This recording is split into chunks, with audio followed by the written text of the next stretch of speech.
अब Abrahamic Ashutosh accord को जी। लेकर आपने जैसे देखा कि जो पाकिस्तान इस वक्त ईरान और अमेरिका के बीच में मीडिएट कर रहा है, उसने जबरदस्त तरीके से इसका विरोध किया। जिनपिंग ने अभी शहबाज शरीफ की जो बीजिंग में वार्ता हो रही है उसमें कहा है कि उनके और पाकिस्तान के जो रिश्ते हैं वो अनब्रेकेबल है, ऐसी दोस्ती है जो टूट ही नहीं सकती। इन सारी चीजों को अगर आप ध्यान से देखने की कोशिश करेंगे तो आज की तारीख में पाकिस्तान की स्थिति पूरी ग्लोबल पॉलिटिक्स में बहुत इंपॉर्टेंट हो गई है और वो एक महत्वपूर्ण भूमिका निभा रहा है। या चुप देखिए, रहती है।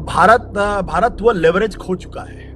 भारत की जो स्ट्रेटेजिक इंपॉर्टेंस होनी चाहिए थी वो अब है नहीं, और इसके लिए भारत सरकार की जो मोदी सरकार है उसकी डिप्लोमेसी उसके लिए जिम्मेदार है कि हाँ, पाकिस्तान वही के अंदर वही इतनी सवाल भी हिम्मत था। है कि वो हाँ। जो मीडिएशन कर रहा है, जो अमेरिका का दोस्त माना जा रहा है, वो बहुत तीखे तरीके से ट्रंप का विरोध कर रहा है, अमेरिका का विरोध कर रहा है। बोला ये संभव नहीं होगा। तो पाकिस्तान इस वक्त एक ऐसी बाजीगरी कर रहा है कि वो ट्रंप का विरोध भी कर रहा है, ईरान और अमेरिका के बीच में संधि वार्ता के लिए जगह भी तैयार कर रहा है, और चीन को भी उसको अपना बड़ा दोस्त मान रहा है।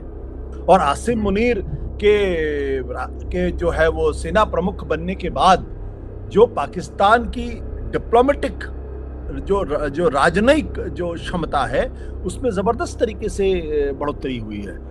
जहां आशुतोष जी खबर की खबर लेकर असली खबर बताते हैं। आशुतोष जी, शांति वार्ता हो चुकी थी, सीज फायर था, सब कुछ बढ़िया चल रहा था, बातचीत चल रही थी, और बीच में अमेरिका का ये हमला, युद्ध आगे बढ़ेगा? ये क्यों करना पड़ गया उनको?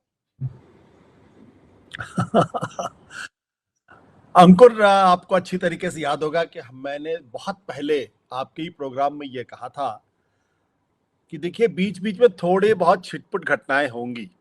हाँ। और उससे ये नहीं समझना चाहिए कि दरअसल जो सीज फायर हुआ है वो सीज फायर खत्म होने वाला है। और उस वक्त मैंने ये कहा था कि दरअसल ट्रंप बुरी तरीके से इस युद्ध में फंस गए हैं, वो इससे निकलने का रास्ता खोज रहे हैं। अब जबकि वो इस युद्ध से पूरी तरीके से निकल चुके हैं तो क्यों दोबारा युद्ध में कूदना चाहेंगे? क्यों अपनी जो फजीहत कराना चाहेंगे? तो ये सब कोशिशें इसको दो तरीके से देखी जा सकती है। एक, जो आपने कहा, तीन चीजें एक साथ हो रही हैं अगर आप ध्यान से देखिए तो पहला ये है कि ईरान के मिसाइल भंडार पे अमेरिका की बमबारी, दूसरा कतर के अंदर बातचीत, और तीसरा ट्रंप का अब्राहम एकॉर्ड साइन करने के लिए सारे मिडिल ईस्ट के देशों के साथ एक, आप क्या कह सकते हैं उसको, वार्ता, ऑनलाइन वार्ता। तीन चीजें एक साथ हो रही हैं और तीनों चीजें एक दूसरे से जुड़ी हुई हैं। उसमें एक थ्रेड है और उसको समझने की कोशिश करनी चाहिए। पहली चीज ये समझने की कोशिश करनी चाहिए कि दरअसल ईरान के मिसाइल भंडार पर अमेरिका ने क्यों हमला किया ऐसे वक्त में, जबकि कतर में बातचीत चल रही है, और ऐसे वक्त में ही ट्रंप क्यों मिडिल ईस्ट के देशों के ऊपर ये दबाव डालने की कोशिश कर रहे हैं कि वो अब्राहमिक एकॉर्ड करें। अब इन तीनों को जोड़िए। सबसे पहले शुरू करते हैं अब्राहमिक एकॉर्ड से। अब्राहमिक एकॉर्ड का अर्थ क्या है कि यानी मिडिल ईस्ट के देश इजराइल के साथ शांति वार्ता पे तैयार हो जाए। यानी वो ये मान ले कि मिडिल ईस्ट के अंदर इजराइल एग्जिस्ट करता है, इजराइल के एग्जिस्टेंस को लेकर मिडिल ईस्ट के देशों में जो एक प्रतिरोध है, विरोध है, उसको खत्म कर दे। 2020 में जब ट्रंप अमेरिका के राष्ट्रपति पहले टर्म में थे उस वक्त भी यूएई और बहरीन के साथ एक अब्राहमिक एकॉर्ड हुआ था इजराइल के साथ। यानी यूएई और बहरीन इस बात को तैयार हो गए थे कि वो इजराइल के एग्जिस्टेंस को स्वीकार करते हैं और उनके साथ वो शांति वार्ता या मिलजुल कर रहने के लिए तैयार है। सूडान जैसे कुछ दूसरे देशों ने भी उसमें स्वीकृति कर दी थी और यह माना जा रहा था कि ट्रंप का ये जो अब्राहमिक एकॉर्ड है ये आगे बढ़ेगा और इसमें दूसरे और देश भी मिडिल ईस्ट के शामिल होंगे। ट्रंप चुनाव हार गए, उसके बाद जो बाइडेन आए और उस पर कोई बहुत ज्यादा जोर अब्राहमिक एकॉर्ड पे नहीं पड़ा। ट्रंप दूसरी बार अमेरिका के राष्ट्रपति बने हैं, तो दूसरी बार की शुरुआत में एक बार भी उन्होंने अब्राहमिक एकॉर्ड की बात नहीं की, सीधे ईरान के ऊपर उन्होंने हमला कर दिया। तो सीधे अमेरिका ने ईरान के ऊपर हमला किया और अब वो अब्राहमिक एकॉर्ड की बात कर रहे हैं। इसके पीछे का एक ही लॉजिक है, वो ये कि कहीं ना कहीं वो इजराइल को और नेतन्याहू को ये समझाने की कोशिश कर रहे हैं कि देखिए मैं आपके लिए लड़ाई लड़ रहा हूं, क्योंकि नेतन्याहू लगातार ट्रंप के ऊपर ये दबाव डाल रहे हैं कि ईरान ऐसे मानने वाला नहीं है, वो कोई समझौता नहीं करेगा, उसको पूरी तरीके से नेस्तनाबूद ही करना पड़ेगा और उसके ऊपर वो दोबारा हमले के लिए दबाव लगातार डाल रहे हैं। तो ट्रंप उनको समझाने की कोशिश कर रहे हैं कि भाई देखो युद्ध से सब काम नहीं होते, लेट मी ट्राई। तो एक तो उसका ये अर्थ हुआ, और उसी के साथ साथ अब आप ये जोड़िए जो उन्होंने अमेरिका ने ईरान के मिसाइल भंडार के ऊपर हमला किया, वो भी दरअसल नेतन्याहू को यह समझाने की कोशिश है कि ठीक है एक शरारती बच्चा है, वो बार बार जिद कर रहा है, तो चलो तुम्हारे लिए हम टॉफी ला देते हैं, लेकिन इसका मतलब ये नहीं है कि पूरी दुकान लूटने के लिए वो जा रहे हैं। टॉफी लाके उनको दे रहे, देखो तुमने कहा था, थोड़ा सा मैं तुम्हारे ऊपर तुम्हारी बातों को मान रहा हूं और उनके ऊपर मैंने हमला कर दिया है। तो अब्राहमिक एकॉर्ड, ईरान के ऊपर हमला, ये दोनों एक दूसरे से जुड़े हुए हैं। अब इनके बीच में जो ये मामला आ गया है कतर का, अगर वाकई में ट्रंप की इच्छा होती कि वो ईरान के ऊपर पूरी तरीके से हमला कर देते, तब वो कतर के अंदर क्यों बातचीत कर रहे होते? बाकायदा वहां फॉर्मूले पे चर्चा हो रही है दोनों देश के, और ये समझौते की कोशिश की जा रही है और समझौता निकलेगा इसमें। युद्ध दोबारा शुरू नहीं होगा, ये मैं आज से 1 महीना पहले भी कह चुका हूं, फिर भी मैं इस बात को दोहराता हूं।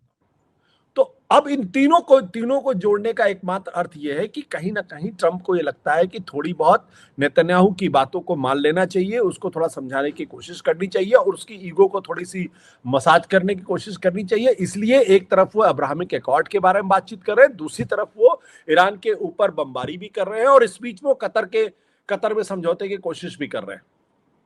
तो ये थोड़ा कॉम्प्लिकेटेड है, लेकिन ठीक है। अब अब्राहमिक एकॉर्ड को लेकर आपने जैसे देखा कि जो पाकिस्तान इस वक्त ईरान और अमेरिका के बीच में मीडिएट कर रहा है, उसने जबरदस्त तरीके से इसका विरोध किया। हाँ। ट्रंप इस बात को अच्छी तरीके से जानते हैं कि जिस तरीके से गजा में बड़े पैमाने पर नरसंहार हुआ है, जेनोसाइड हुआ है, 75,000 से ज्यादा लोगों का कत्ल किया गया है, पूरे गजा को पूरी तरीके से फ्लैट कर दिया गया है और इजराइल किसी भी हालत में फिलिस्तीन को रिकॉग्नाइज करने के लिए तैयार नहीं है, बल्कि उनकी पूरी आबादी को खत्म करना चाहता है। ये बात अब कम से कम मिडिल ईस्ट के देश और इस्लामिक कंट्री इस बात को मानने कतई नहीं मानेंगे। इसलिए पाकिस्तान ने जबरदस्त विरोध किया। ये अंतर विरोध देखिए आप कि पाकिस्तान के अंदर इतनी हिम्मत है कि वो जो मीडिएशन कर रहा है, जो अमेरिका का दोस्त माना जा रहा है, वो बहुत तीखे तरीके से ट्रंप का विरोध कर रहा है, अमेरिका का विरोध कर रहा है। बोला ये संभव नहीं होगा। यूएई ने भी इस बात का विरोध किया है, जिसने पहले अब्राहमिक एकॉर्ड किया था, और सारे मिडिल ईस्ट के देश भी इसका विरोध कर रहे हैं। तो ट्रंप कम से कम नेतन्याहू को यह संदेश दे रहे हैं कि भाई देखो हमने तो कोशिश कर ली, अब ये मिडिल ईस्ट के देश नहीं मानते तो मैं क्या कर सकता हूं इसमें। आज तो जी एक ही दो कंट्री, पाकिस्तान बोला आपने, कहा यूएई बोला, और उन्होंने विरोध कर दिया। पाकिस्तान कहा जा रहा है कि अमेरिका का ट्रंप का एकदम से सेवक हो गया है और जो ट्रंप कह रहे हैं वही कर रहा है। तो पाकिस्तान को भी बोलने की जरूरत कहां थी? कहां से इतनी उसके इतना हिम्मत आई कि वो बोल गया? शांत रहता। देखिए इसके दो अर्थ हो सकते हैं। एक तो ये अर्थ हो सकता है कि ट्रंप ने पहले से पाकिस्तान से बात कर रखी हो कि इस तरीके का प्रपोजल आएगा और तुम इसका जबरदस्त तरीके से विरोध करना, यह भी संभव है इजराइल को मैसेज देने के लिए। और यह भी संभव है कि पाकिस्तान कुछ ऐसे मुद्दे हैं जिस पर वो किसी तरीके का कॉम्प्रोमाइज नहीं कर सकता, क्योंकि अगर वो इजराइल को मानने के लिए तैयार हो जाएगा तो पाकिस्तान के अंदर ये उसकी जो अवाम है वो उस बात को नहीं मानेगी। तो दोनों चीजें इसमें संभव है। मेरा मानना है कि ज्यादातर यह संभव है कि ट्रंप के कहने पर पाकिस्तान इसका जबरदस्त विरोध किया है, क्योंकि पाकिस्तान और आज की तारीख में पाकिस्तान और अमेरिका के रिश्ते बहुत बेहतर हो गए हैं। और इंटरेस्टिंग बात यह है कि अमेरिका और पाकिस्तान और चीन के रिश्ते भी बहुत अच्छे हो गए हैं। और शी जिनपिंग ने अभी शहबाज शरीफ की जो बीजिंग में वार्ता हो रही है उसमें कहा है कि उनके और पाकिस्तान के जो रिश्ते हैं वो अनब्रेकेबल है, ऐसी दोस्ती है जो टूट ही नहीं सकती। ये उन्होंने पाकिस्तान के बारे में कहा है। तो और दुनिया जानती है कि अमेरिका और चीन के रिश्ते क्या हैं। तो पाकिस्तान इस वक्त एक ऐसी बाजीगरी कर रहा है कि वो ट्रंप का विरोध भी कर रहा है, ईरान और अमेरिका के बीच में संधिवार्ता के लिए जगह भी तैयार कर रहा है, और चीन को भी उसको अपना बड़ा दोस्त मान रहा है। इन सारी चीजों को अगर आप ध्यान से देखने की कोशिश करेंगे तो आज की तारीख में पाकिस्तान की स्थिति पूरी ग्लोबल पॉलिटिक्स में बहुत इंपॉर्टेंट हो गई है और वो एक महत्वपूर्ण भूमिका निभा रहा है। आशुतोष जी, जब ट्रंप ने सोशल मीडिया पे एक हिसाब से पोस्ट किया तो उसमें बाकी देशों के अब्राहमिक अकॉर्ड के बारे में बाकी देशों के राष्ट्रपति प्रधानमंत्री से अपील की गई थी, और पाकिस्तान के शहबाज शरीफ नहीं थे, आसिम मुनीर थे। तो ये क्या बताता, अब तो खुला साफ साफ तौर पर ऐलान हो गया कि पाकिस्तान को चलाती है सेना, और बोले हैं विदेश मंत्री। दो चीजें हैं। पाकिस्तान के जो प्राइम मिनिस्टर हैं शहबाज शरीफ, वो इस वक्त बीजिंग की यात्रा पे है, वो इस वक्त चीन में है, तो हो सकता है उनका क्लैश हो। और दूसरी बात, इसमें कहां किसी को संदेह है कि पाकिस्तान को चलाता तो पाकिस्तान की आर्मी ही है। और आसिम मुनीर के जो है वो सेना प्रमुख बनने के बाद जो पाकिस्तान की डिप्लोमेटिक जो राजनयिक जो क्षमता है उसमें जबरदस्त तरीके से बढ़ोतरी हुई है। और वो सिर्फ इसलिए ही हो पाई है क्योंकि जो भी व्यक्ति इस वक्त पाकिस्तान से बात कर रहा है उसको मालूम है कि पाकिस्तान की असली ताकत उसकी सेना के पास है। तो ऐसे में सेना के प्रमुख से ही बात क्यों ना की जाए, तो उसमें किसी तरीके का कोई कंफ्यूजन नहीं होगा। मान लिया प्रधानमंत्री कोई डील करके आते हैं और उसके बाद सेना उसको मना कर देती, तो फिर क्या होगा? तो उस डील का तो कोई अर्थ नहीं रहेगा। तो ट्रंप कम से कम इतने समझदार तो हैं, या दूसरे देशों के नेता इतने तो समझदार हैं को जानते हैं कि असली ताकत आसिम मुनीर के पास है। आप आसिम मुनीर के साथ किसी तरीके की बातचीत कर लीजिए, अगर वो तैयार हो जाते हैं तो पाकिस्तान के साथ डील करना है, पाकिस्तान के साथ कोई बिजनेस करना सबसे आसान काम हो जाएगा। तो मुझे लगता है ये उसका असर है। इसको बहुत ज्यादा समझने की जरूरत नहीं है। पाकिस्तान में डेमोक्रेसी है, लेकिन पाकिस्तान की डेमोक्रेसी को वहां की सेना चलाती है, वहां की जो अपनी जो सिविलियन गवर्नमेंट है वो नहीं चलाती। अगर सिविलियन गवर्नमेंट चला रही होती तो इमरान खान पिछले कई सालों से जेल के अंदर नहीं होते, और आसिम मुनीर लंच और डिनर पे वो अमेरिका के राष्ट्रपति ट्रंप से मुलाकात नहीं करते। तो जी, पहले कहा जा रहा था कि जो इजराइल के राष्ट्रपति बेंजामिन नेतन्याहू हैं वो ट्रंप के एक हिसाब से को पायलट थे, दोनों लोग चला रहे थे। अब जब बताया जा रहा है कि वो पैसेंजर हैं और ट्रंप अकेले चला रहे हैं, तो बट उनके लिए ट्रंप करेंगे? आपने कहा कि उनको ईगो के लिए कि चलो ठीक है, एक छुटपुट घटना कर दी, यहाँ पर अकॉर्ड की बात कर ली, ये आपको लगता है इजराइल के लिए इसलिए होगा? देखिए, मैंने कहा ना कि जैसे कोई एक शैतान बच्चा घर के अंदर होता है, बहुत जिद्दी बच्चा होता है, उसको कहे मुझे तो चांद चाहिए, तो बाप क्या कहते हैं, चांद थोड़ी लेके आए थे उसके लिए। थोड़ा सा कटोरे में पानी में चांद को उतार के देखता, हाँ देखो चांद आ गया तुम्हारे कटोरे में। तो चीन तो बाहर बैठकर एकदम मस्ती से सारे कार्यक्रम को देखेगा, और आर्थिक स्तर पर और राजनयिक स्तर पर अमेरिका को नुकसान होगा, जिसका फायदा सीधे चीन को होगा। तो अब अमेरिका या ट्रंप ऐसी कोई हरकत नहीं करेगा जिससे कि उसको चीन को कोई फायदा हो, और खुद अमेरिका के अंदर जो रिपब्लिकन्स हैं वो जो है वो इजराइल के समर्थन की वजह से जो दिक्कतें पैदा हो रही हैं, जो अलोकप्रियता बढ़ रही है, उसको आगे बढ़ाने की कोशिश कर। इसलिए मेरा स्पष्ट तौर पे मानना यह है कि ट्रंप के अब युद्ध से बाहर निकल चुके हैं, अब कोई युद्ध नहीं होने वाला वहां पे। तो जी, जाते जाते अब पुरानी बात याद आ गई। आपने कहा कि मुझे लगता है अंकुर आप मेरी बात से सहमत नहीं है।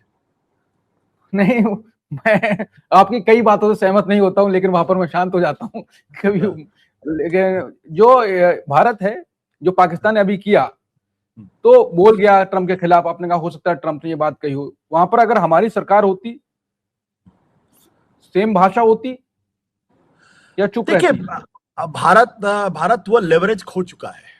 भारत की जो स्ट्रेटेजिक इंपॉर्टेंस होनी चाहिए थी वो अब है नहीं, और इसके लिए भारत सरकार की जो मोदी सरकार है उसकी डिप्लोमेसी उसके लिए जिम्मेदार है। जिस दिन आप युद्ध के पहले आप इजराइल गए और वहां की संसद को आपने संबोधित किया, और उसके 2 दिन बाद वहां हमला हुआ, और फिर जब ईरान के सुप्रीम लीडर का कत्ल हुआ और आप चुप रहे, उस दिन आपने वो लेवरेज पूरे मिडिल ईस्ट के अंदर आपने खो दी। आज की तारीख में जिस तरीके से गजा के अंदर नरसंहार हुआ है, जिस तरीके से गजा के अंदर लोगों का जो तबाही मचाई गई है, उससे आप कितनी भी मिजाज पुरशी किसी भी मुस्लिम देश की कर लीजिए, वो आपके साथ एक सीमा के बाद खड़े नहीं होंगे।